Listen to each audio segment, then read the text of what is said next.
What are hypersonic weapons? Hypersonic weapons travel at least 5 times faster than the speed of sound. 5 times the speed of sound is roughly 4,000 miles per hour. At that speed, a hypersonic weapon could travel between New York and Beijing in about 1 hour and 40 minutes. Some weapons could travel even faster, up to about 20 times the speed of sound. Hypersonic missiles are nothing new. China, Russia, and the United States have had them for years. In fact, ballistic missiles travel at hypersonic speeds. But ordinary ballistic missiles are on a set trajectory after their rocket motors burn out. Like a dart after release, they cannot change course. What's different with the new crop of hypersonic weapons isn't speed by itself. It's the combination of speed and maneuverability over long ranges. How do hypersonic weapons work? There are 3 basic types: guided ballistic missiles, boost glide missiles, and hypersonic cruise missiles.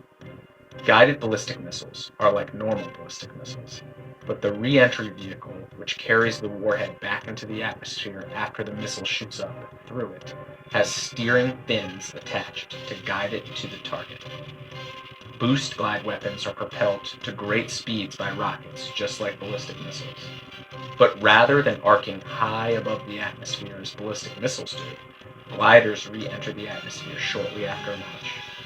They rely on aerodynamic lift to stay aloft, potentially for thousands of miles without the use of an engine. The basic idea is the same as a hang glider. Hypersonic cruise missiles are powered throughout their flight. To keep flying at such great speeds over long distances, they need special scramjet engines. The speed of the missiles itself forces air into the engine, where it combusts at supersonic speeds. Hypersonic cruise missiles are still in the works. China, Russia, and the United States are all conducting research into them. But only one country, Russia, appears to be close to deploying one, Zircon, which reportedly has a short range of about 300 miles. However, guided ballistic missiles and boost glide missiles have now been deployed, while new types appear to be close to deployment. Who has what? Let's look at Russia first. Russia's Avangard is a long-range boost-glided missile. Its glider likely re-enters the atmosphere at around 20 times the speed of sound and is designed to deliver nuclear warheads against the United States. Russia also has many ballistic missiles that can do this.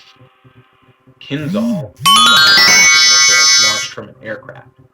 It probably travels at less than half the speed of Avangard and has a reported range of around 1,200 miles. Russian President Vladimir Putin has stated that it can carry a nuclear or a conventional warhead. Next up, China. China has several guided ballistic missiles. Its furthest reaching is the DF-26, which can travel about 2,500 miles and likely re-enters the atmosphere faster than 10 times the speed of sound.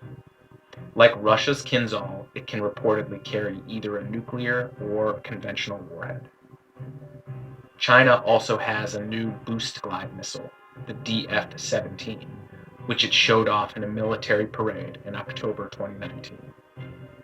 It's not clear whether this missile has been deployed, but if it hasn't yet, it probably will be soon. The DF-17 carries a glider and has a range of between 1,100 to 1,550 miles. It can reportedly be armed with a nuclear or conventional warhead. What about the United States? So far, it has not deployed any maneuverable hypersonic weapons. For much of the last 2 decades, the United States has focused on improving its ability to conduct prompt, conventional strikes. To do this, its efforts have been focused on developing boost glide missiles that can carry non-nuclear warheads over many thousands of miles. Making sure that weapons of such long ranges are accurate enough to be effective, even without much more powerful nuclear warheads, presents daunting technical challenges.